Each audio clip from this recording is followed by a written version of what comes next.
All right, I know. You're like, I am tired, girl, of examples, but examples are necessary to illustrate the argument that racial segregation or segregation of any kind in the name of protection, like in the wizarding world, is arbitrary, discriminatory, and it does more harm to both wizards and muggles than it does anybody any good. Yeah, yeah, yeah. Yeah, yeah, yeah. Yeah, yeah, yeah. Yeah, yeah, yeah. Yeah, yeah, yeah. What would have happened if Harry Potter's professor had said, in that moment? Okay, that's a powerful memory. Let's work with that one. When I was a kid, all I wanted to do was be a writer. But I didn't have anyone around me who said, I only had Professor Lupins around me, who back then all they said was, that's not good enough. That's not nearly good enough. It wasn't until I went away to college and an English teacher said that I was a good writer. He actually wrote a comment on one of the papers that I wrote. I think it was about the adventures of Tom and Huck or something like that. And he said, I taught this class every semester and I reread the book every semester. And I've never heard anyone explain this story in the way that you have. Then he proceeded to give me an A-. I mean, there's always room for growth, always room for growth. At the time, I couldn't receive the compliment because I didn't think he really meant it. No one had ever said that to me before. And it would take me until I was 33 years old before I gave myself permission to write. Also, I wonder how Lupin would have responded if Harry Potter wanted to know, Professor, how many Muggle friends do you have? On any given day, how many people not like yourself do you interact with? In your neighborhood, how many Muggles live there? He probably would have said something about not risking the exposure of the wizarding world because Muggles are dangerous and blah, blah, blah, blah, blah. But let me tell you a true story. True story. When I was growing up, I was raised to be a Jehovah's Witness. Back then, way back then when I was younger, we were only allowed to associate with people who were like us. In that case, Jehovah's Witnesses. It was believed and taught to children that anyone who was not a Jehovah's Witness was dangerous. And it was dangerous to be around them. It was dangerous to associate with them because they were wicked. And God was going to destroy them all one day. And only people like us, only Jehovah's Witnesses would be saved. Can you imagine the fear that I lived with as a child and even followed me unconsciously into adulthood, a fear of the other people? Every time I spoke to a classmate in school who was not a Jehovah's Witness, I felt guilty. I had an irrational fear of people, that they were dangerous, and that if I associated with them, I would be corrupted by them, and that if that happened, I would be destroyed with them. Can you imagine teaching children to be afraid of the other person who is not like themselves, only because of an arbitrary distinction that they had more than likely no control over choosing? Can you imagine such a thing, teaching children to be afraid of other people who are not like them? So I am no longer a Jehovah's Witness, nor do I identify with any particular religion. I should also point out, though, that Jehovah's Witnesses are a group of people that have been traditionally persecuted on the basis of religion. So while I do not agree with their religious teachings, I also do not condone persecution on the basis of religion. Unfortunately, though, there is precedent in the United States for using racial segregation as a means of protection, and not just in the wizarding world.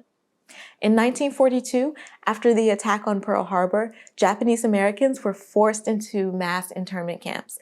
The United States Supreme Court heard several challenges to this law, all on the constitutionality of depriving American citizens of their right to liberty solely on the basis of their Japanese ancestry. These Japanese Americans were scapegoated and blamed for Pearl Harbor, although they had no part in it. They were blamed because people like them attacked us. You might be surprised to know that one of the Supreme Court challenges to Japanese internment involved a man from Oakland, Oakland's own Fred Korematsu. Korematsu is currently buried in Oakland at Mountain View Cemetery, which I visit quite often. So on February 19th, 1942, then President Roosevelt signed an executive order requiring Japanese Americans to move from their communities and all of the areas that the government labeled military zones and forced them into mass internment camps. And most of these people lived on the west coast of the United States. Korematsu was one of the brave souls who challenged the government's right to do this. He refused to report to the relocation centers. He changed his appearance with plastic surgery, and he changed his name. Korematsu was eventually arrested and detained by the government, and the ACLU challenged his conviction and took his case all the way to the Supreme Court. On December 18, 1944, the Supreme Court of the United States, in a 6-3 decision, found that forced relocation and segregation of Japanese Americans was A-OK because it was a military necessity, because we were at war with Japan, and segregation because we are at war is A-OK. And they also argued that actually this didn't have anything to do with race. But in his dissent, Justice Murphy said of Japanese internment that it falls into the ugly abyss of racism. In a prior dissenting opinion that he circulated but he never published, he even called Japanese internment a melancholy resemblance to the concentration camps in Nazi Germany. In December 1944, the government announced that it would no longer detain Japanese Americans who had demonstrated loyalty to the United States. And in 1988, President Reagan signed into law a bill to provide restitution of $20,000 to survivors of the Japanese internment camps. And in 1998, President Clinton awarded Korematsu the Presidential Medal of Freedom for his continued pursuit of civil rights for himself and those members of his community that had been irreparably harmed by the government's legalized racism. So in 2017, 73 years after the Supreme Court first found it legal to segregate and detain Japanese Americans in the name of protection and national security, the Supreme Court in Trump versus Hawaii at long last overturned its decision in Korematsu v. the United States. The case of Trump versus Hawaii was a challenge to the Trump administration's implementation of the travel ban, if you recall, which denied entry into the United States of certain persons from certain countries based on their nationality. The Chief Justice Roberts, writing the majority opinion of the court, called the racial segregation of Japanese Americans unlawful and morally repugnant. He stated Korematsu was gravely wrong the day it was decided.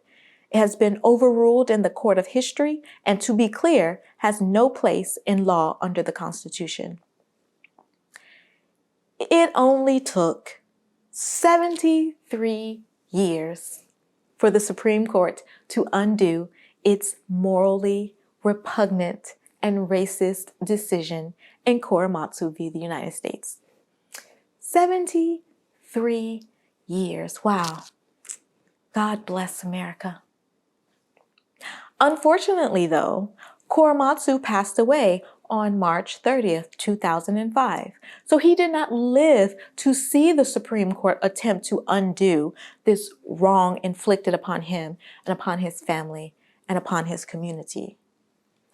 Luckily, the tides of public opinion changed. So those in a position to pass and make laws had no choice but to change with it. All I'm saying is, can we not wait 73 years, y'all?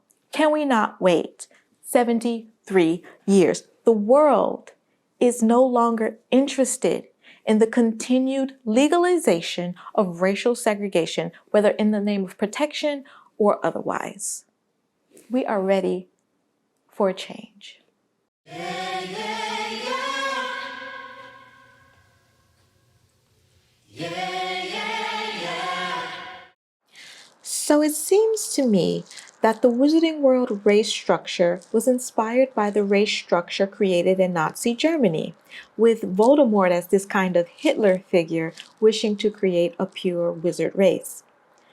But maybe what the creator did not know at the time was that the race structure in Nazi Germany was inspired by the race structure in the United States, specifically the Jim Crow South, in which the white people were openly persecuting and committing what Ida B. Wells called in 1909 a human holocaust by lynching, burning, and beating black people in the US, and that this was the basis on which Hitler created and implemented his own Holocaust in Germany. Germany actually sent an envoy to the United States in order to research how America had managed to do what they also hoped to do. That is, to label a group of people as inferior, enslave them, and ultimately murder them. So, in the wizarding world, just like in the real world, those who were responsible for creating the world put themselves at the top of the hierarchy. Then they chose some arbitrary characteristic, one that they of course have, like magical blood, and then decided that everyone without this characteristic is inferior. They decided that it is in the muggle's best interest not to see or know that magic exists, because one, they are dangerous beings and they would just try to harm the wizards, and two, their feeble brains are just not capable of understanding the complexities of magic and the supernatural, so it is necessary to wipe their memories if they were to come into contact with magic, for of course, their own protection. The arbitrariness of this wizard muggle distinction is obvious. According to an essay on J.K. Rowling's website, which was formerly known as Pottermore, there is apparently a magical book and a quill that can detect who has magical abilities based on their ancestry, their amount of magical blood, and whether they have exhibited signs of magic as a child. This, of course, begs the question, what does it mean to have magical abilities?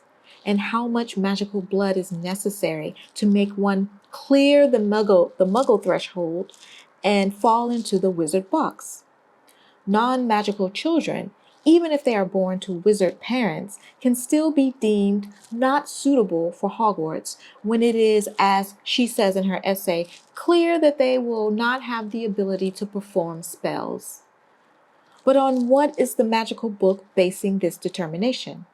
How is it clear that they will never perform a spell? Was this child ever given the opportunity to try to perform a spell before it was arbitrarily decided that they were incapable of magic? And even if one cannot perform spells, why should that also prevent them from learning about fantastic beasts and where to find them, or learning about other magical creatures or magical plants, ancient runes, or all of these other subjects that do not require the use of spells? Those arbitrarily classified as muggles have been excluded from the wizarding world and denied the opportunity for magical education. Presumably, these children go to muggle schools. Okay, so I know that this is Hogwarts, and Hogwarts is in the UK. But unfortunately, they also built one of these segregated magical schools in the United States. And unfortunately, racial segregation in schools is not a new phenomenon here. This was also present in the Jim Crow era in the United States, where the governments believed that white children should not attend school with black children for all kinds of discriminatory reasons. On May 17, 1954, the Supreme Court, in a unanimous decision, held that separate public educational facilities for students of different races was unconstitutional. The court said of education, where a state has undertaken to provide an opportunity for an education in its public schools, such an opportunity is a right which must be made available to all on equal terms. Now you may say, so what, too bad. If they were wizards, they could go to the fancy wizard school. But sorry, they did not have the good fortune of being born with magical blood like I did, so they just have to suffer through their own muggle school. To that, I would say, integrating the schools benefits not only muggles, but also wizards. How else are children supposed to learn that what they have been taught to believe about the other race is false? That what they have been taught to fear in the other race is false. They learn this through developing their own personal relationships with members of the other race. If Harry Potter had meaningful relationships with muggles, and not with the stereotypical muggles that are depicted in the story, he would probably have learned that what he had been taught about muggles being dangerous, that just was not true. He would probably have learned that what he had been taught about himself and others like him being a wizard and being different from the muggles, that just was not true. He would probably have learned that everyone has some form of magic, even if that magic looks different from his own. He would probably have learned that muggles are more like wizards than he had ever known, and that in fact, everyone is a wizard. He would probably have learned that the human race is united in at least one way, that is, suffering, and of course, a very human desire to overcome it. He would probably have learned that all types of new things about the other race, whose faces he had been conditioned not to see. He could have learned these things if he did not live in such a deeply segregated world. But quality public education, just like healthcare, is a right and not a privilege for the few.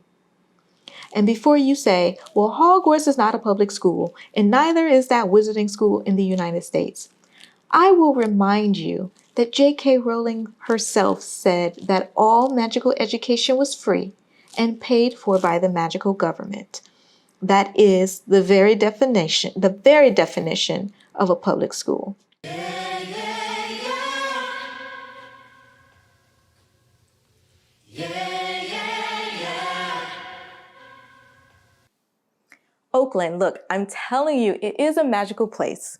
Did you know that any wands or cauldrons or herbs or magical books, revolutionary books that one needs, one can find it in Oakland's own Diagon Alley, or what is officially called Piedmont, but I call it Diagon Alley.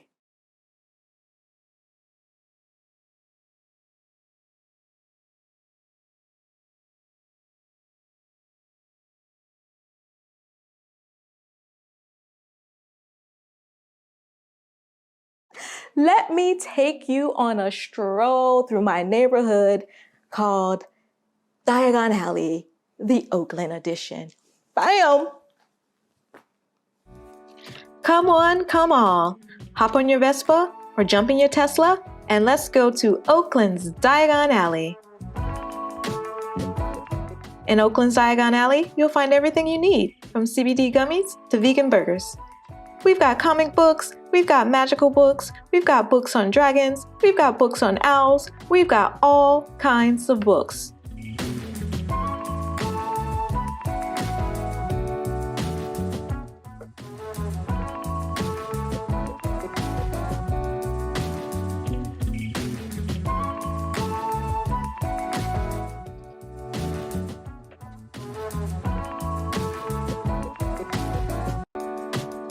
We also have a pretty nice cafe culture around here, so bring your monster book of monsters and relax in one of our many cafes. Pull up a chair, sit outside. There's no hurry. Nobody's gonna kick you out. Stay as long as you like. We are also environmentally friendly.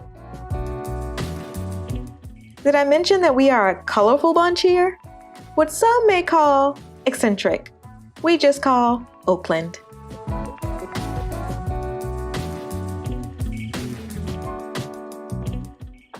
At the Twisted Thistle, you can find all of your ethically sourced herbs or crystals, candles, Palo Santo, whatever your witchy needs may be.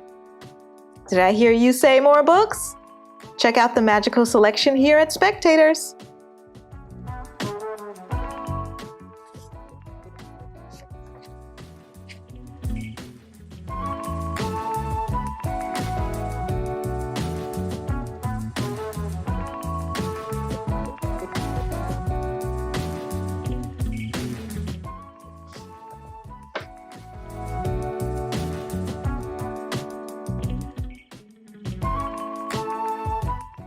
Okay, now the irony of this situation is not lost on me. Sometimes you just need an actual broom so you can sweep. Yarn flag, anyone? Now, Florian Fortescue's ice cream parlor may be popular with the children, but do they have any non-dairy options? No. But Mr. Dewey's Cashew Creamery is dairy-free, soy-free, gluten-free, and vegan. My personal favorite is the turmeric spice. But if you prefer regular ice cream, don't fret. We got you. We got you. Now, what's with all the trash bins? Well, trash, recycle, compost, oh my. If vintage is your thing, we've got you covered.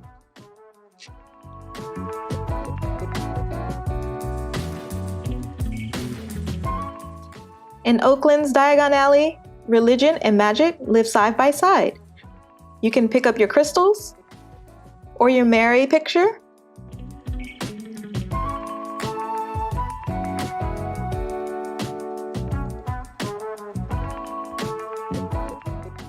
Then you can take your cashew ice cream across the street to the Mary statue and hang out with Mary in the garden. One day, maybe they'll have a black Madonna here.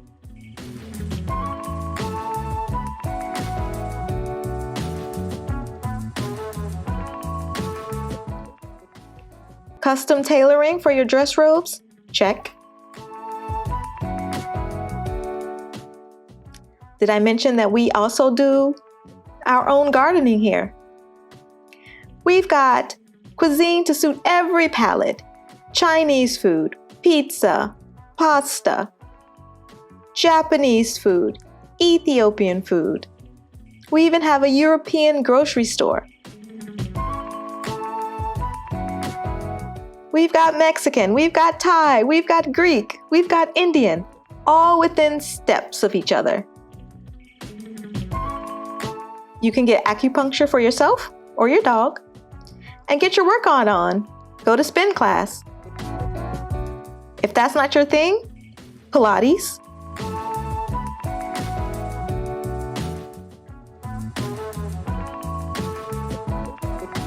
Or bar. Karate. Or whatever this is. Or maybe you're just like me and you just want to walk. If you can, find the hidden stairs. Walk the quaint streets of Oakland and see what magic awaits you at the end. So many stairs. You don't need to go to Dubai to walk upstairs. Just walk around Oakland.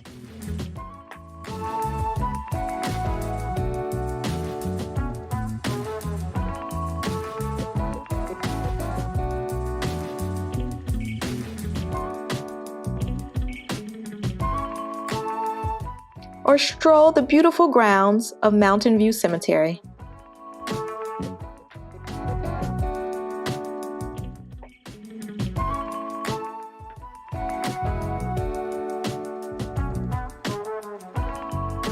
Did I mention that we have our own daily planet? Did you say more books? Don't forget to stop and smell the roses. Maybe have a bite to eat at Le Crêpe-Pain, where they have gender-neutral bathrooms. Stop by the grocery store, or admire the many murals that we have.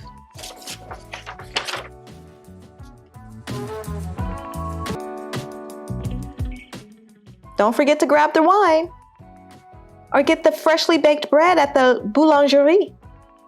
So whether you need an ER for your car or for yourself, whether you need a haircut or a mani-pedi, a gift for someone, or some Oakland swag, we've got you covered at Piedmont.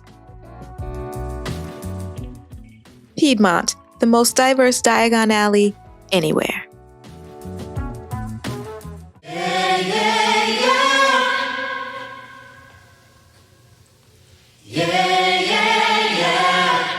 So I think that Harry Potter spoke to our own repressed orphan within us. I think that's why he's so popular. That little child within us that felt abandoned or was actually abandoned and only wanting to be seen. That invisible child. I'm the third youngest of 8 children, so I understand the invisible child syndrome, okay? The orphan boy in the series goes from unseen, living in the cupboard under the stairs, to the exalted, the boy who lived, the savior of the wizarding world. It speaks to a part of us that wants to be acknowledged as valuable and worthy. That's a powerful story, I think, for a repressed orphan archetype. But Harry Potter didn't feel seen. Not really. We saw what we wanted to see in Harry Potter. So he came to me. I don't know. He said, Danzy, will you listen to what I've been trying to tell these people all along? I said, Harry Potter, I see you. I see you. And I'm listening to you. And so he told me his story. I got wings, you got wings, all of God's children got wings. Don't judge me. That's just not necessary. You don't have to judge, okay? Holy vulva, Batman! Let's get back to the case study. So in our case study, we saw that the writers of the Batman comics series embraced change. But they not only changed the Batman, but they also changed the characters around the Batman. His friends, you know, like Hermione. Hermione! Hey girl, hey! Hey girl, hey! Now how do these characters interact and move in the world? And how does the world interact with them? I will die on this hill. I will die on this hill. Do you hear me? I will die on this hill. Do not come for me. Just ponder. Ponder. There's already precedent for this in the canon, y'all. I don't want to hear it. J.K. Rowling herself said on Twitter in December 2015, white skin was never specified. See, white skin was never specified. I wonder though, was white skin specified for Harry Potter? I can't remember, but I'm just going to say, no, it wasn't. Nope, it wasn't. Look, people, look, we have to embrace the change, love the change. Let's all lean into the change. Lean into the change. This new generation of children, they are very diverse. They have Muggle teachers, they have Muggle classmates, they have Muggle friends. They deserve to see a world that looks like the world they are hoping to create for themselves. A cooperative world where everyone works together to create this new earth. A new generation of light. Like bees, pollinating flowers, all of our survival depends on our cooperation with each other. And just because one does not show magical abilities immediately while they are a child, that does not mean that they will not grow into that ability later. Look at Neville Longbottom. Look at Neville. Look at Neville. Hey, Neville. Now, Neville did not immediately show any real gifts for magic, but as he got older, he got more confident in his abilities, and thus his magic started to appear. Who knows what Neville, our Neville, would be capable of now? Let's consider an example. All right, I know. You're like, I am tired, girl, of examples, but examples are necessary to illustrate the argument that racial segregation or segregation of any kind in the name of protection, like in the wizarding world, is arbitrary, discriminatory, and it does more harm to both wizards and muggles than it does anybody any good. And I want to empower us to make a change now, so we do not have to wait 73 years after people have passed away and are no longer alive to hear the apology. I'm just trying to help us move to the right side of history, people. Let us move to the right side of history. Did you know that according to lupus.org, women are 9 to 10 times more likely than men to develop lupus, and people of color are 3 to 4 times more likely to develop the disease than Caucasians. But this does not mean, of course, that people who are not women or people of color cannot develop lupus. Lupus is influenced by genetics, and how these genes are expressed in people will vary depending on the individual person, their unique genetic variation, their ancestry, and their environmental conditions. One may have the gene variant that makes one susceptible to developing lupus, but that does not mean that a person will actually develop lupus. Environmental factors such as stress, drugs, or infections could activate the gene expression. Do you follow me here? Just because someone has the magical gene, or whatever it is, it does not mean that it will be expressed in that person at all. And simply because one did not express magic as a child does not mean that they have not inherited magic. Environmental factors would contribute to whether the gene is expressed or not. This means that if the environment changed, then the gene expression could change. In the wizarding world, it is possible that many more people have inherited the characteristic of magic, and they just have not expressed it yet due to the environmental factors, such as, I'm going to say the racially segregated world that does not allow them the opportunity to explore their magic at all. Yeah, I said it. But if the environmental factors changed, for example, those people who were traditionally believed not to be capable of magic, if they were now given the opportunity and were included in the society, then these factors could activate the magical gene expression. Are y'all with me? I digress, but I'm back. Ladies and gentlemen of the jury, and may it please the court, my argument is simple. With diversity comes new perspectives, new challenges that have to be faced, new social issues that can now be examined, and new opportunities for growth and change.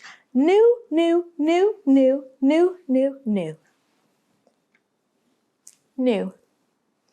And I'm not just talking about diversity in actors portraying the characters.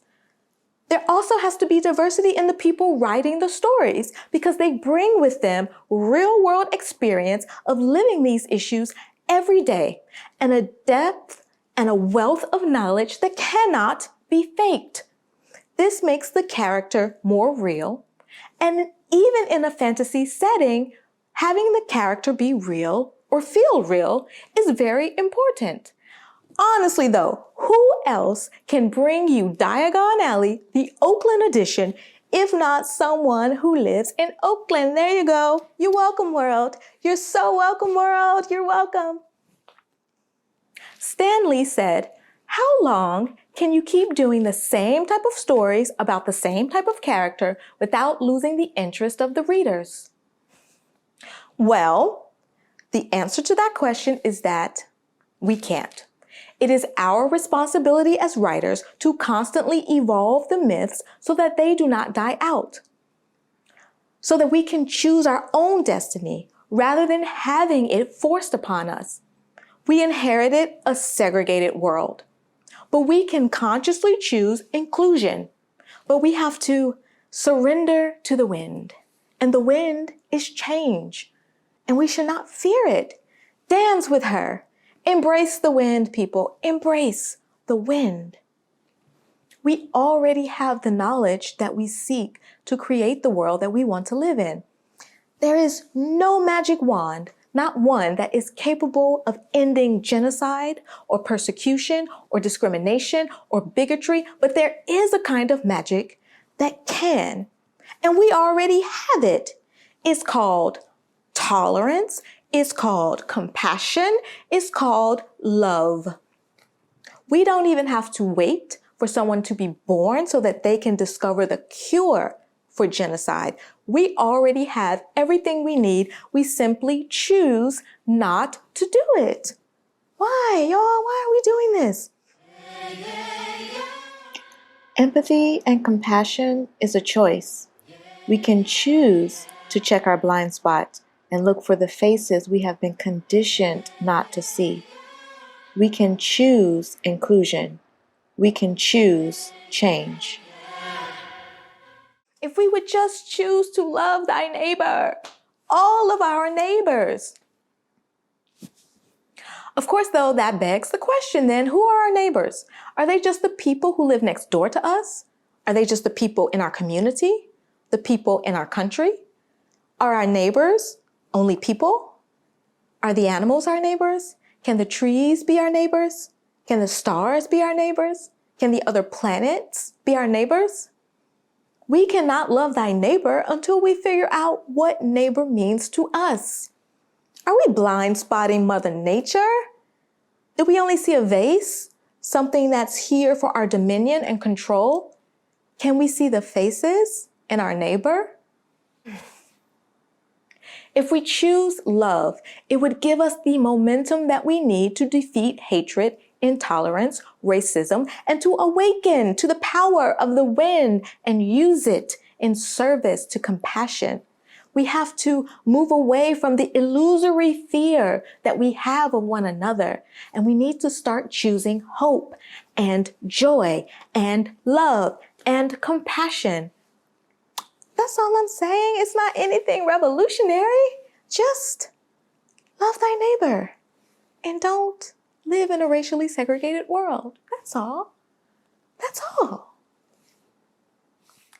What would you become if you did not have to stay attached to the boy who lived, or whatever title was thrust upon you when you were born?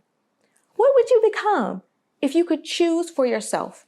And don't blind spot yourself. Try to see the faces, all of the other potential that you have in addition to the vase. If you had told me a year ago that I was going to quit my good government job with my good government salary and my good government health insurance, and that I was going to leave all of that behind and start a YouTube channel, I would not have believed you at all. I would have said, boy, bye. No, I think not. I am not. But I did because I had to. The job that I was in was no longer in alignment with the person that I wanted to be. I wanted to bring about change, and I couldn't do that in the position where I was. So I had to slay the boy who lived, and so now I can be just Danzy.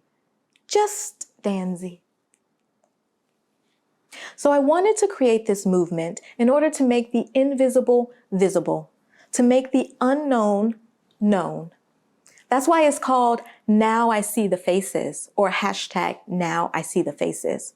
So that those people who have felt invisible, like myself, can now feel seen and heard. I decided to name the group after my own mother, Judy Ann, a Black woman who was murdered when I was only 5 years old. But because she was a Black woman, no one saw her face. They saw only another statistic, and until this day, her murder has never been solved. The police station, I'm told, burned down and all of the files lost.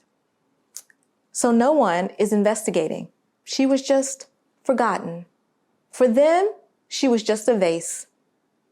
But her name was Judy Ann, and this movement is in her honor. Did you notice, though, that every time I look over my shoulder to check my blind spot, there she is, the Black Madonna, hiding in the darkness, waiting to be seen. I think this is why people hide her underground or otherwise ignore her, because she is change, and we fear change. Black Mary, she is the wind, y'all. She is change. Ever since I got this statue, my whole life has just been changing constantly. But it is her wind that blows the acorn to a safe space so that it won't be eaten by the squirrels. It is her wind that covers that acorn with leaves so that it won't be found in its vulnerable state.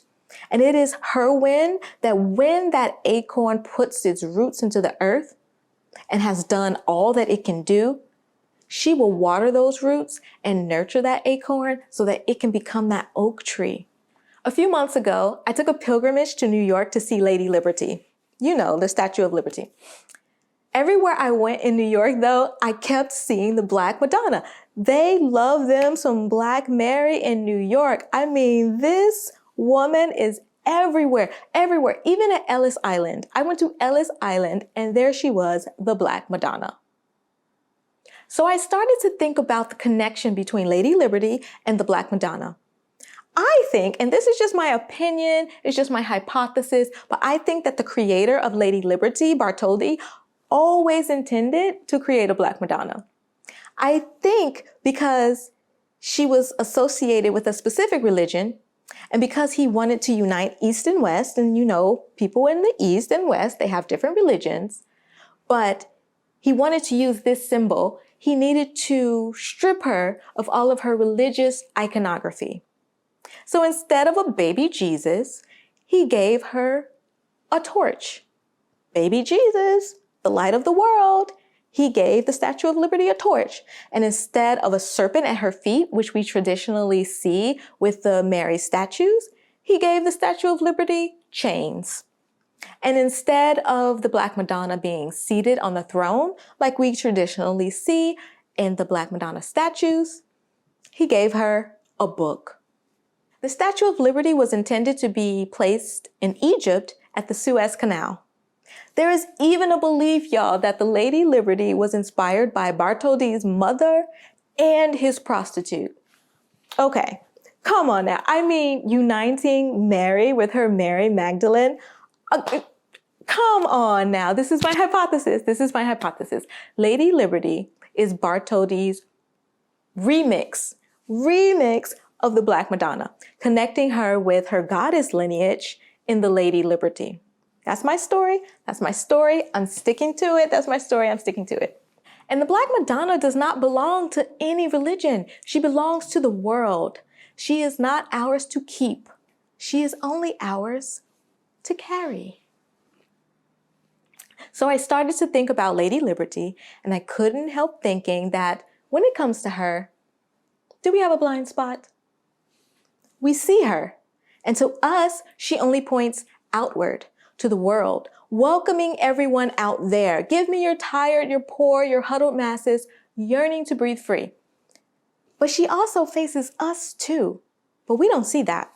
She looks inward into the country also. What would she say to us if we would just listen? She would probably say, y'all, I can welcome, but you know my hands and my feet, they don't actually move, right? So I need help to welcome these huddled masses. Someone has to actually do the work of the welcoming because I'm a statue. I'm just going to stand here. I'm not going to actually move. So who will help me? I bet you that is what she says to us. Who will help me welcome them? Holy vulva, Batman. What does the Black Madonna and Statue of Liberty have to do with Harry Potter? Well, you'll just have to read the story. Yeah, yeah, yeah.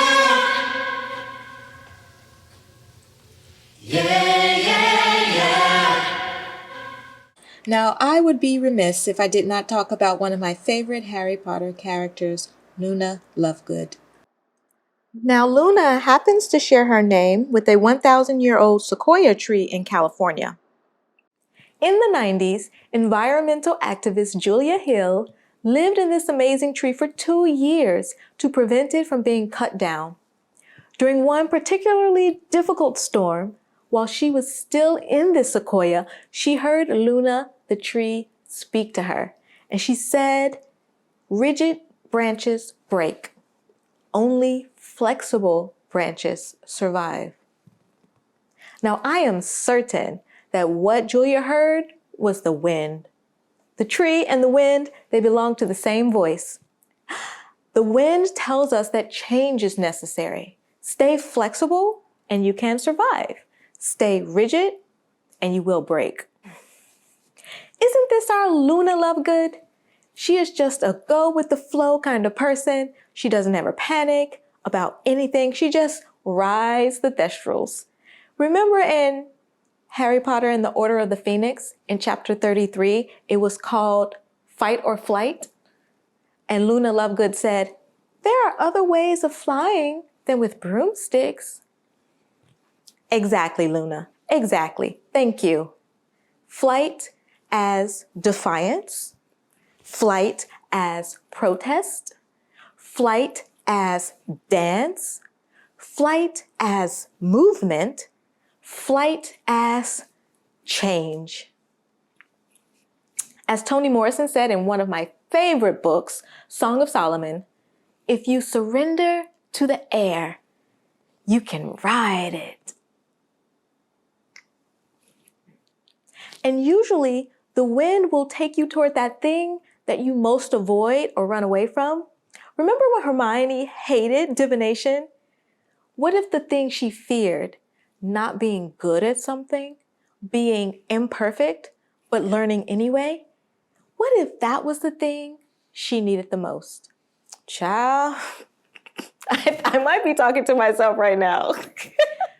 Look, I will be honest. The part I dislike most about the Harry Potter series, that epilogue. Oh, that epilogue. No, I can't. I just can't with that epilogue. I just cannot believe that a group of millennials, mostly millennials, would continue to live in a segregated world without questioning it, without trying to change it. They would just send their children to the segregated school, send their children to take the segregated train. As a millennial, I can tell you that is not how we operate at all. We believe, all of us, that we were put on this earth to change it. We do not just follow the status quo because that's how things have been going all along. No, we look for places to make change and then we try to make the change. That's why they call us millennials, y'all. That's why they call us millennials. Here's what I think. I think Hermione would go to law school. I think she really wants to free those house elves and she's going to go to law school so she can help free those house elves or free somebody. She's going to free somebody. Maybe she needs to go ahead and free herself.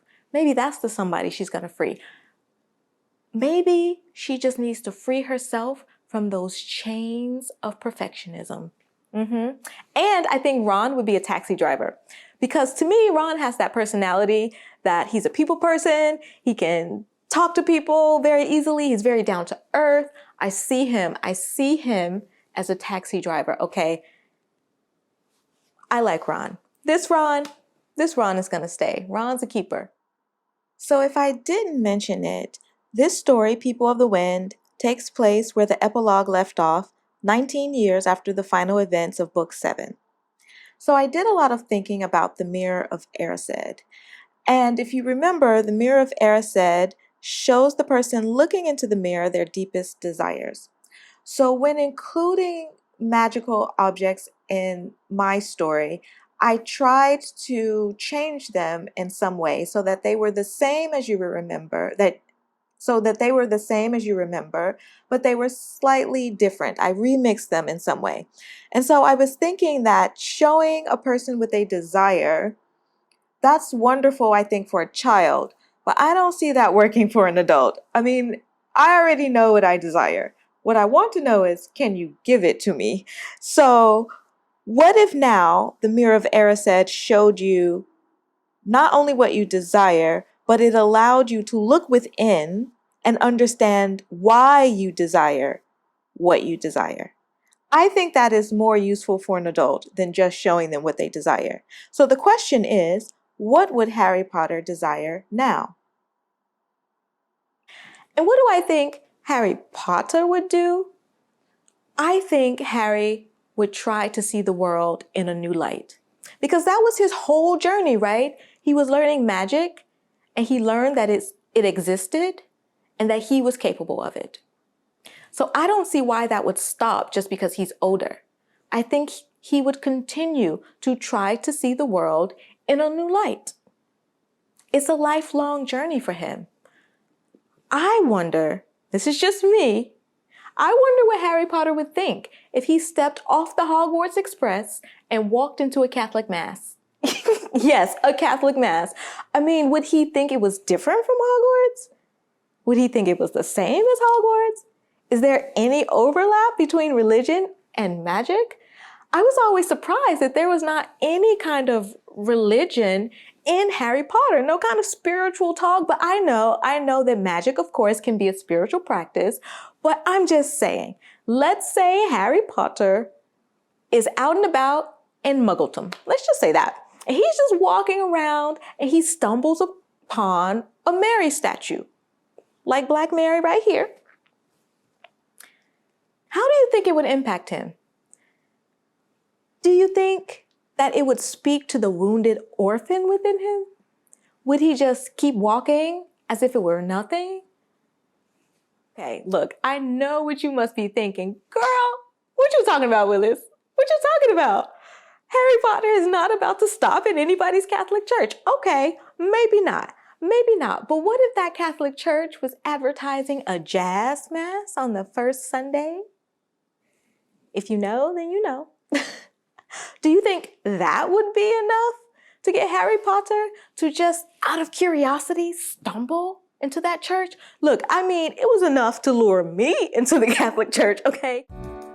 This is St. Augustine's Episcopal Church. I'm sorry, I called it a Catholic church earlier. It's a Episcopal church, and it is an historic church in Oakland. I was told by one of the parishioners that it is a former Black Panther church. That would explain why I thought it was a revolutionary church. From the Black Songbook to the sermon, I went on Mother's Day and the priests talked about the need to see God as both father and mother. I about fell off the pew. I personally have never heard a priest say that before. So interesting because I thought I was Harry Potter. I felt like Harry Potter. I was like, whoa, those are some fancy dress robes y'all got going on. I mean, what incantation is that you are muttering over that water? What's with the cauldron and the flames? I'm just saying. So in the epilogue, many of these characters went on to have children. And I can't help but wonder if any of them had to consider the consequences of bringing a child into a segregated world. I wonder if any of the interracial families, like the wizards who marry muggles or the muggles who marry wizards, how they feel about having to choose between one world or the other. And what is Dean Thomas up to these days? You know, Dean. And what is Rita Skeeter up to these days? Rita Skeeter. She has one of those names that you have to say the full name together. She is not a one name. She is not just a Rita. She's a Rita Skeeter. So the Hogwarts Express could be a powerful connector between the two races, wizard and muggle. If we would only make the effort, y'all, to try, we have an opportunity to heal the wounds of the past and turn it into a powerful symbol of unity. A solitary ant left alone will die. That's a fact. It needs to be of service to other ants in its community in order for its life to have meaning. We need each other, y'all. We need each other. We cannot just wander around aimlessly without the other ants. We all belong to the same herd, y'all. The only way for us to move towards this new world that needs to be created is if we work together, wizard and muggle, to build it. We have to move away from this illusion that we are all separate. We have to move away from the fear of what will happen to me individually if the world is integrated. We all, wizard, muggle, male, female, black, white, old, young, religious, magical, gay, straight, rich, poor, everyone has to contribute their own unique magic. From butcher to baker to candlestick maker, everyone is needed. No one is too small. No one is insignificant. When our neighbors suffer, we suffer. Think about the war in the Ukraine. Wherever you are, does it not impact you also? So, what magic can you contribute to help us create this new world?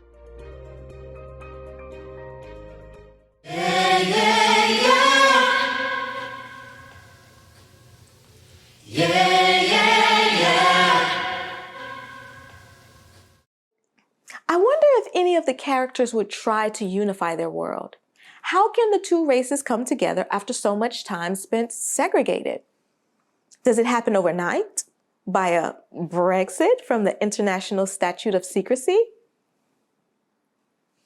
Is there an intermediary step? Does it happen gradually with the cooperation of both sides? So I went to school at Indiana University, Bloomington, Indiana. Indiana University, Bloomington, Indiana. There it is. And during that time, it was like, I want to say 97% white. That's an estimate though. It was very high in the 90s, very high, somewhere around 96, 97. And I went to a predominantly Black high school. And then I went to a predominantly white university. So as you can imagine, they were different. There was some culture shock there. But what Indiana University did was they had a program for, let's just call them urban youth. And it basically allowed us to start university early in the summertime, while the campus was not as full, so we could get used to the environment gradually. So by the time the fall came and all those white folks showed up, we would not be as shocked by being the only Black student in a seminar class of 100 or 200 people, okay? So in one of my English classes during my freshman year, we read Mary Shelley's Frankenstein. And the question that was posed to the class was, if Frankenstein's monster was alive today, how would the Frankenstein's monster be treated by the world? And of course, all of the white students said, oh my God, he would be the man. He would be so popular. Everybody would love to hang out with him. He would be so cool. I said, what you talking about, Willis? No, absolutely not. Me being me, I was able to point out the blind spot. I'm saying, no, friend. If history has taught us anything, it is that we do not do very well with differences, okay? Frankenstein's monster would have been outcast, enslaved, detained, or killed. He would have been made fun of because of the way he speaks. We would have said, oh my God, that's not good English. That's not good English. Someone would have found some reason to scapegoat him because he was different. Let's just be honest about this, people. This is why diversity in the classroom is so important. Someone has to bring a different perspective. Otherwise, everyone is just walking around believing themselves to be all good and just. We need to have diversity in our classrooms because it brings a different perspective.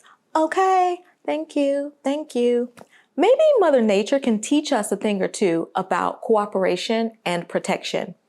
Doesn't she always continue to feed us and provide for us in abundance when we are most in need, even though to us it seems like nothing? Doesn't she power our movement with the wind and nourish and cleanse us with her rain? Doesn't the sun show up to support us every day, even though we barely notice? Doesn't she give us the wood for our wands and the cotton for our cloaks?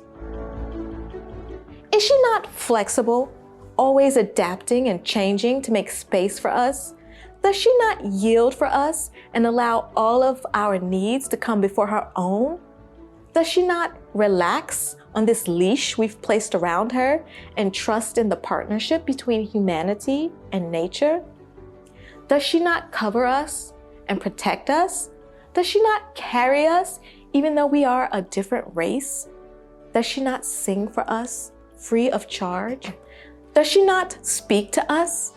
If we took the time to learn her language, what would we hear her say? Can we see the faces in the grass? Can we see the mother's love and sacrifice in the scars? Does she not show us what it means to be the light? To be willing to turn oneself completely inside out in service to the other? Is she not love herself? And if we trust the water, why would we fear the wind? This is why I'm sharing the story with all of you, because I want us to ride the wind. I want to make the revolution irresistible. I want us all to recognize our blind spots individually and collectively. I want us to consciously choose to change it. In order for this to happen, though, it is important that we create a supportive space for people to evolve and change. Because we all learn at different paces and we learn in different ways. We cannot shame someone for not knowing. It is better for all of us if we try to figure out a way to speak to people in the language that everyone understands and create a space that is conducive to education, to growth, and to change.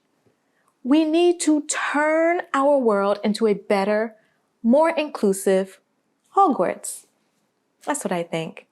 Read the story, people. Read the story. It will all make sense after you read the story. The link is in the description box. Okay? Okay. And if the former President Donald Trump can lead a movement based in exclusion and intolerance and plots to overthrow the government and subvert American democracy, if he can do that, I have to believe that it is also possible for people to rally around hope, around compassion, and around unity. I have to believe it. I have to believe it. Otherwise, what are we doing here? What are we doing? So I was watching a BBC video called The Surprising Dark Side of Empathy. In it, the professor of cognitive science says there is a strong tendency in empathy to favor one's own group. There is a lot of in-group, out-group bias connected with empathy. It scales up to groups that have a different ethnicity than ours. So understanding this in the context of the Trump supporters makes sense. The us versus them occurs when empathy is one-sided. That is, we only have empathy for members that are within our own group. When we reserve empathy for only people like ourselves, including people of our own racial group, this can lead to aggression against the other group. They also said in the video that empathy can be more of a problem than a solution. So this leads me, of course, to our question, when it comes to empathy, do we have a blind spot? Have we developed an us versus them mentality such that we can only have empathy for members of our own in-group? I'm thinking about our treatment of refugees, specifically refugees of color. Currently, thousands of refugees and asylum seekers, people of color, are forced to await their asylum hearings in Mexico under the U.S. government's what I consider to be illegal migrant protection protocols, or as is known on the streets, remain in Mexico. Refugees of color are forced to live in a country in which they have never lived, a place where there are no resources available to provide adequate food, shelter, or the basic necessities of life, where they are subjected to victimization at the hands of drug cartels, or the police in Mexico, where they are robbed, they are threatened, they are raped, they are kidnapped, and they suffer from all kinds of trauma as a result of the situation that we have forced them into. Have we developed an us versus them mentality? Americans versus refugees of color, such that we can only have empathy for members of our own group and not for the refugees of color who are fleeing persecution or torture. For them, we don't give our empathy, but our aggression and our hate. Has our empathy become one-sided? Could you imagine President Biden forcing Ukrainian refugees to wait for their asylum hearing in Mexico?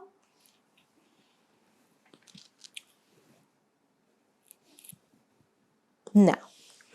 And I always hear people say, I just wish they would come the right way. If they would just come the right way, I wouldn't have a problem with it. But I never hear anyone discuss what is the right way. Have we scapegoated refugees who attempt to enter the United States on foot? either by presenting themselves to a government official at the border and requesting asylum, which is a right way, or they attempt to cross illegally into the United States simply because they fear prolonged detention in cages in the United States because they want to apply for asylum. Is detaining families and children in cages the right way? So my question is this: do we have a blind spot when it comes to undocumented people who come into the United States? Can we see the faces in the undocumented people? Or do we only see a vase? Have we reserved our empathy for only those members of our own in-group? When I worked in asylum, I would always say to myself, this feels like I work in a factory. Because that's what it felt like to me. I felt like I worked in a factory. And then I saw a documentary about people who work in an actual factory. You know which documentary I'm talking about. And I said, oh, I never have time to go to the bathroom or take a break either. I must work in a factory too. If I felt that way, sitting on the opposite side of the desk, I couldn't help but think, what do the refugees feel when they go through the asylum process in the United States? Does it feel like a factory to them too? Our humanitarian protection agency seems to view people as numbers. How many interviews can you do? How many? How fast? How efficient? Have we forgotten about the human faces? The faces of the employees who will suffer from burnout as a result of the constant exposure to horrific stories of suffering on a daily basis, or the human faces of the refugees who will be expected to talk about the most traumatic experiences of their lives with a stranger. Now I know, I can hear you. I can hear you saying, Danzy, Danzy, Danzy. This is all good and it is interesting, but please tell me, what does any of this asylum and refugee stuff have to do with Harry Potter? Oh, people, please read the story. The link is in the description box. It will all make sense when you read the story. But first, let me just explain to you what is asylum. Asylum in the United States is a humanitarian protection that is provided to individuals here in the US if they have suffered either past persecution or if they have a well-founded fear of future persecution. Now, these are all legal terms and it's very complex, but there are just a couple of things that are important that you should know. One, it requires harm on account of a protected characteristic: race, religion, nationality, political opinion, or membership in a particular social group.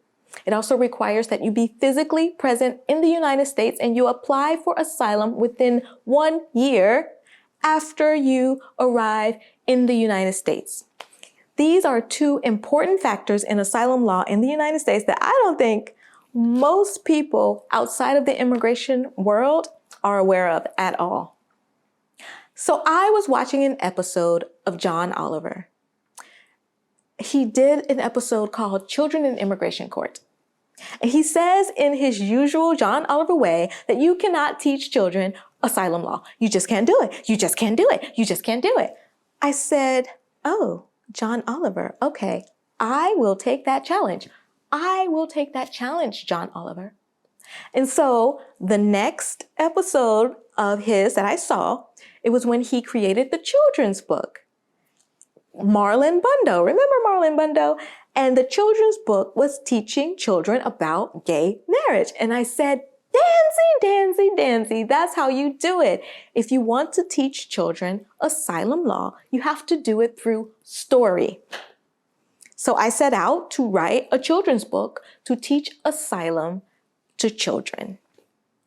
But then, y'all, the situation in asylum in the United States, it just became too dire. And I said, sorry, children, but I need to target I need to target people who can vote and hope that if they learn enough asylum law, it will trickle down.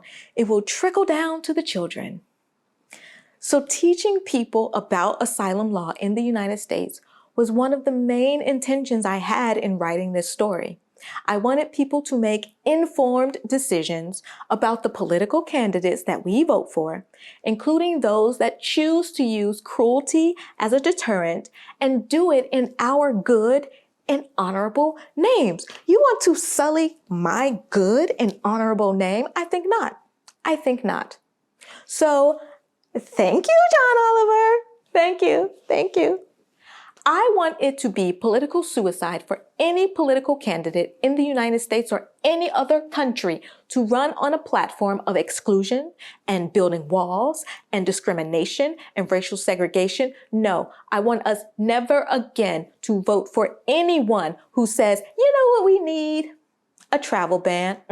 No, we don't. Nope, bye. Or, you know what we need? More detention facilities so we can detain more refugees of color. Nope. Bye. No. Or, you know what we need? We need cruel policies in order to deter people from coming to the United States. No, we don't. Goodbye. To the left. No. It doesn't work. To think that cruelty will deter the human spirit's desire for liberty and freedom is a fundamental misunderstanding of human nature. I want to make the revolution irresistible. But I needed Harry Potter to do that, because if I told you a story about Jane Doe or John Doe who were refugees, you might read it, but would it be enough to change your deeply held beliefs? Would it be enough? I don't know, y'all, because look, we are a society that is obsessed with fame and celebrity. Let's just be honest with that. So if I wanted to teach you anything and make a difference with the story, I knew that I had to use somebody famous. So I chose the most famous character that I could think of, Harry Potter.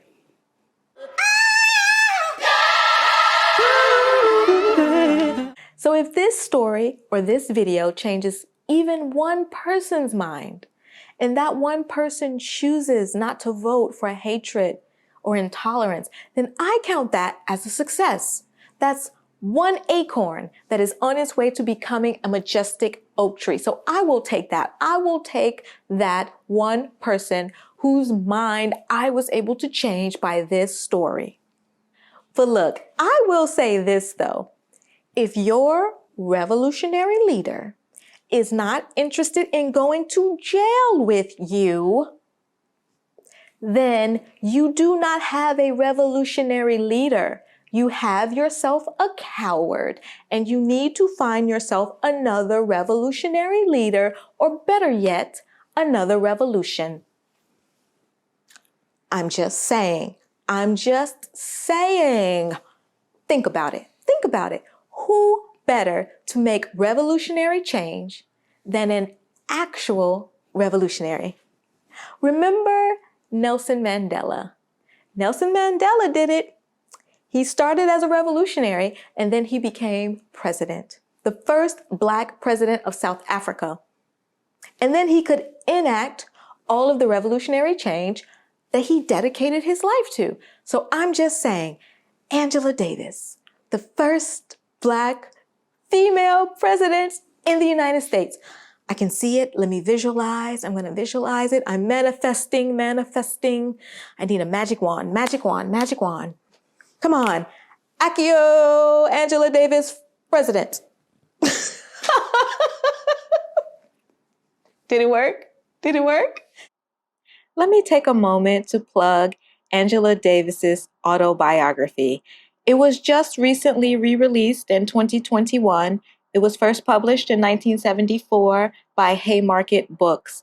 Y'all, this book is so good. It will make you angry. It will inspire you.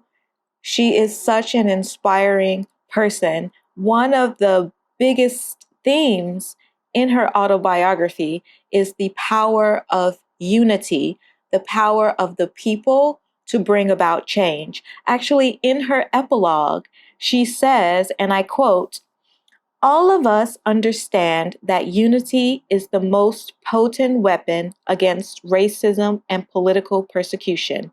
End quote. I mean, that's the theme of her whole book, and it is, I think, the theme of her whole life. She's dedicated her whole life to the liberation of people who have traditionally been invisible. And she lives in Oakland too. You know, y'all, there must be something in the water because we just have all the revolutionaries out here. We just love revolutions in Oakland. I don't know what it is. To me, freedom and unity are two sides of the same coin. We can't have freedom without unity, and we will never have unity unless everyone is free. And in my opinion, unity means being tolerant of people's differences, being understanding of people's mistakes. It means seeing ourselves in the other person, bone of my bones, flesh of my flesh. Yeah, yeah, yeah. Yeah, yeah, yeah. But in the spirit of seeing both pictures, vase and faces, I know he has another huge vase too, right? It's distracting when these vases are just so big, but I am going to make the effort not to blind spot. I'm going to look for the faces. Looking for the faces. Donald Trump has faces. Let me look. Whew, looking for the faces. I got one. Before he left office, the Trump administration called out China for committing genocide against the Uyghur Muslims in China. That's a face. I'm going to go ahead and say I found a face. I'm going to give him credit for that one because it needed to be said, and his administration said it. They did not waver about it. They did not say, no, what I meant to say was war criminal. No, they said China is committing genocide. How many people does it take to die before we feel comfortable using the word genocide? Is genocide only mass murder? Can the destruction of cultural sites, schools, neighborhoods, and people of a particular group, especially when it comes as a result of an illegal war, and where the intent is to eliminate the group through the elimination of their culture and their national identity so that they can be assimilated into another one, can we call that genocide? Okay. Another face. This is a true story, y'all. I have another face. When I graduated from high school, I told you I went to Indiana University, Bloomington. True story. I was valedictorian in high school. Not a big deal. You know, it wasn't a big deal. But I received a scholarship to go to college, and it was a Trump scholarship. There it is. That's a face. It was back in 2001 though, but it was a $5,000 scholarship. And that might not sound like a lot of money today. But for me, going to college at Indiana University, Bloomington, having a $5,000 scholarship really helped. And I still needed to take out student loans, but that's another story. So there you are. Faces. I found the faces, but I'm not going to ignore that vase. I still see that vase. But I'm going to see both pictures. Seeing both pictures. It's work, y'all. It's work. It's not easy. Now I know I can hear you. I can hear you saying, Danzy. That's all good. And this is interesting, but here you go. Why are you talking about genocide? What does genocide have to do with Harry Potter? People. This is why you have to read the story. It will all make sense to you. When you read the story, there will be a light bulb. It will go ping. So I'm going to put the link in the description box. If you are interested in anything I've said so far in this video, then you will like the story, okay? So I told a friend of mine, I said, I'm going to make a YouTube video, I think. And she said, what are you going to talk about? I said, I'm going to talk about all that hopey changey thing, that, hopey changey, hope, change, that kind of thing. And she said, all right, that's good, as long as you don't talk about Jesus. I was like, okay, why would I talk about Jesus? But in my mind, I'm thinking, no, I'm not going to talk about Jesus at all. I'm going to talk about Harry Potter, the savior of the wizarding world. That child that was prophesied to come and defeat evil. That child that grew up to,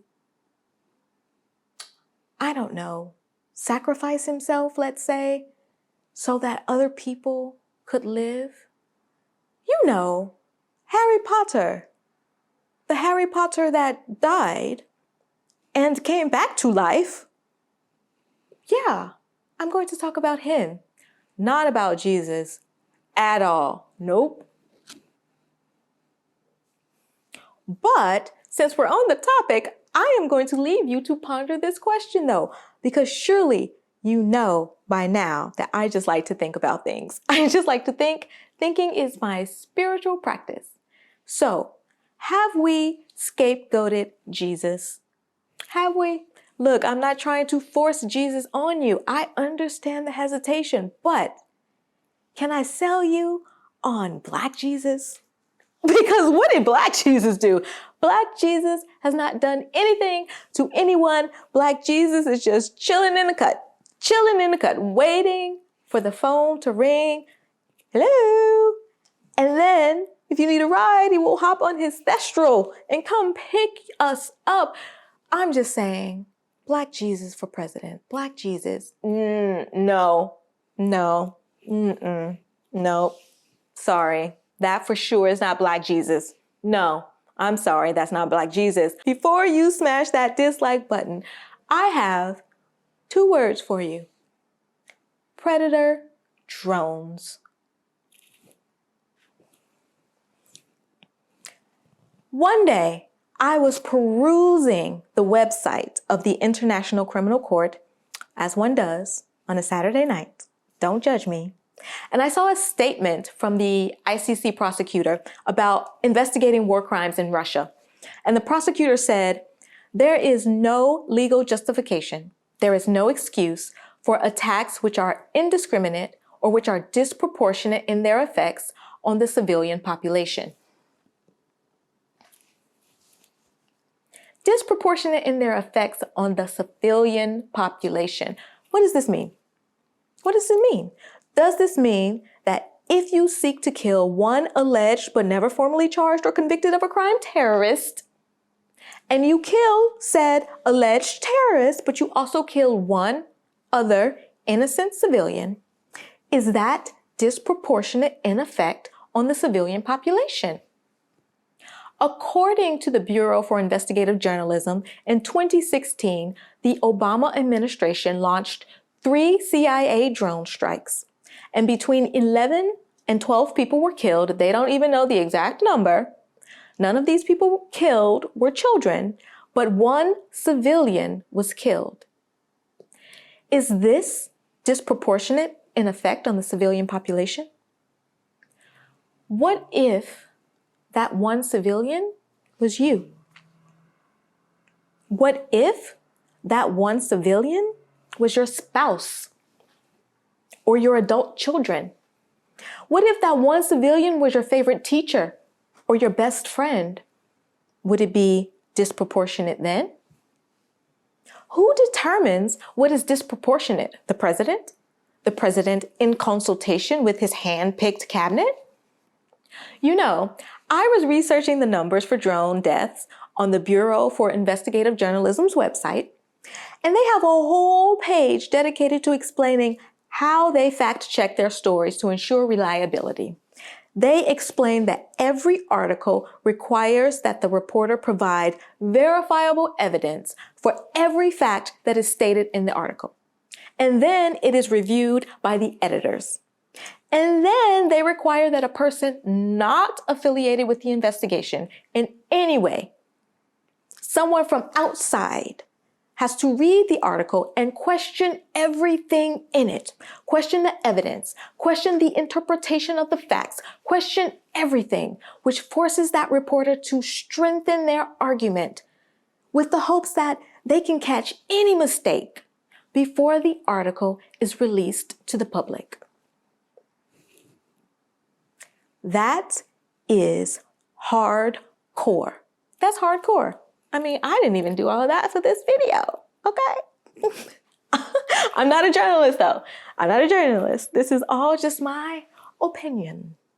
So I wonder if we have as many verification and fact-checking steps before we unleash the drones into the public. And if this is being done with our tax-paying dollars, and in our good and honorable names, shouldn't we know what the process is when our government decides to release drones into the public and is doing so on our behalf? Look, I mean, the Bureau for Investigative Journalism has their fact-checking steps on their website. You can look at it anytime, day or night, and you can see what they do step by step. Now, you know I went to whitehouse.gov. Do you think I could find anything about drone strikes? You already know the answer to that. The former Attorney General during the Obama years, Eric Holder, said they only use drones when there's an imminent threat, capture is not feasible, and when we are confident that we're doing so in a way that is consistent with federal and international law. Wonderful!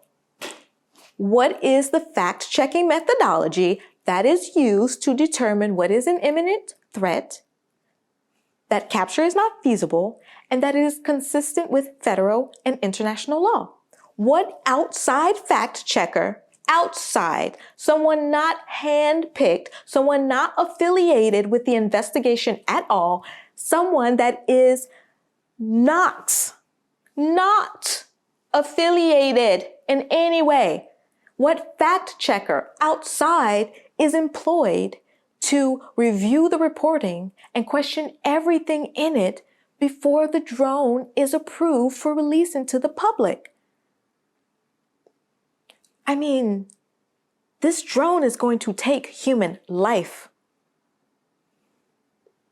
I don't think it is a high bar to say, how are you fact-checking this? Is there someone that is questioning everything, questioning the evidence, questioning the interpretation of the facts, questioning everything to force you to strengthen your argument before you release the drone into the public? So where on the whitehouse.gov website can I find the fact-checking requirements for the drone program? I want to know, what are you doing in my name? Otherwise, how can I make an informed decision about whether I support you using my money for this? As the prophetess Cardi B once said, what y'all doing with my money? What y'all doing with my money? What y'all doing with my money? She said something like that. Something like that. Do we have a blind spot when it comes to civilians who are killed in the name of counterterrorism? Do we only see a vase, something inanimate, something not human, a necessity in the name of protection? Or can we see the faces? Okay, now I know I hear you saying, Danzy, Danzy, Danzy. No. Are you blind spotting Barack Obama? No, not at all. I hear he is a very lovely man. There are some faces there, I know. I'm gonna give you some faces. Let me think. Face, looking for the faces, looking for the faces. Aha, got one. He closed Guantanamo Bay. Bam, that's a face. What? Sorry, I'm being told that he did not close Guantanamo Bay. Wait, you mean Guantanamo Bay is still open? I'm being told that Guantanamo Bay is still open. You mean they use our tax-paying dollars to keep Guantanamo Bay open? No. How much does it cost? What you doing with my money? What you doing with my money? Okay, hold on. Because they just closed or are planning to close several public schools in Oakland. But they can use our money to keep Guantanamo Bay open? I'm sorry. How can you use our tax-paying dollars to house alleged, never charged or convicted of a crime terrorist for over 2 decades? But you can't use our tax-paying dollars to educate our children? You cannot use our tax-paying dollars to invest in our community? They use our tax-paying dollars to continue to fund their illegal human rights abuses, but they can't use that money to educate our children? And of course, these school closures in Oakland disproportionately affect the Black children. Do we have a blind spot about that? Okay. I already hear people saying, I can hear you right now. You just said, what's that? If we close Guantanamo Bay and there is another terrorist attack, Danzy, then it is on you, okay? It's on you. To that, I would say, yesterday, I would have fallen for that. Yesterday, I would have fallen for that. But today, I know better. That is scapegoating, okay? You will not scapegoat me in order to pressure me to go along with you so you can avoid doing what you know needs to be done. No, you will not scapegoat me. It is incumbent upon me to share with you the relevant section of the international law.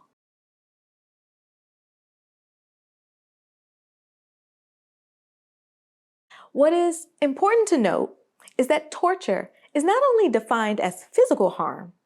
Yes, we all know waterboarding is torture.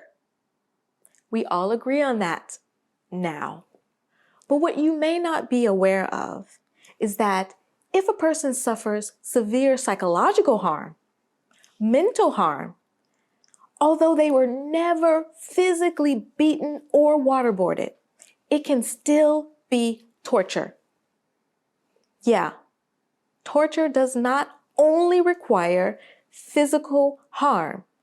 If you have severe mental harm, it can be serious enough to rise to torture.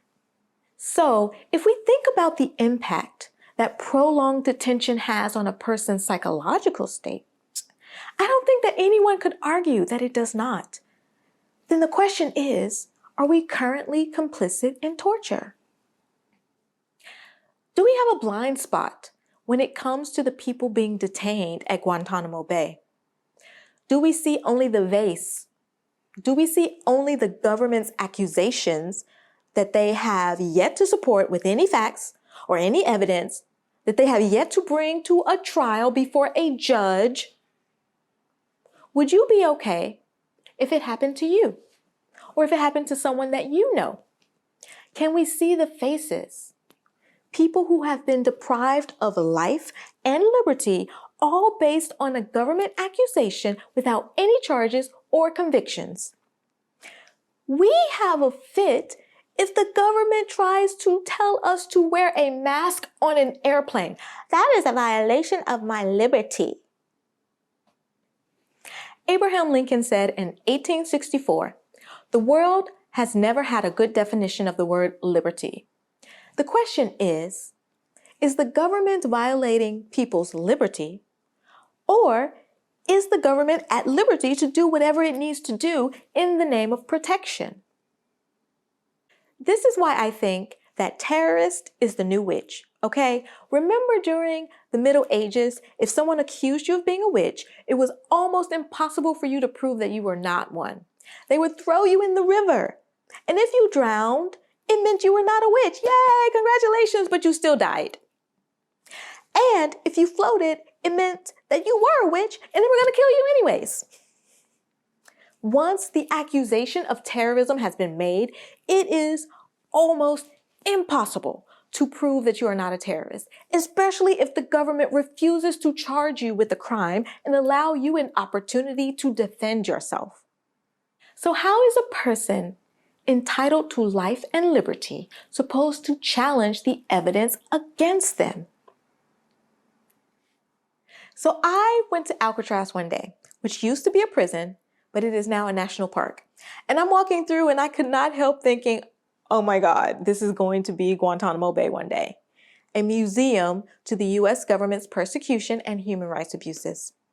Do you know that in Alcatraz, they detained a man for 14 days in a dark dungeon with rats and forced him to stand in a cage, chained to the door so that he could not move for 8 hours a day, all because he was a conscientious objector to the war? Do you think that is torture?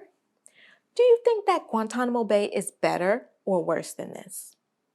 And you know this man was black, right? You already know. You already know that was a black man. Okay. Do you know why, though, they ended up closing Alcatraz? Do you know it had nothing to do with human rights violations? They ended up closing Alcatraz because it was too expensive. Okay, well then let's talk about money. How much does it cost to operate Guantanamo Bay? According to a letter signed by Congressman Adam Schiff and other representatives in Congress, there are currently 39 men detained in Guantanamo Bay, and it costs over $500 million a year to operate. $13 million per prisoner. Okay, look, let us put this in perspective. The United States government could spend $1 million per student and educate 500 million children in the United States every year. Instead, they choose to spend $500 million on 39 people. So they close schools in our communities. They take our money in taxes. Then they have no money to educate our children and still choose to spend $500 million a year to house 39 people. Yeah, yeah, yeah. Yeah, yeah, yeah. I'm just saying, Angela Davis, President 2024, let's make this happen, y'all. We can do it. We can do it. Yeah, yeah, yeah.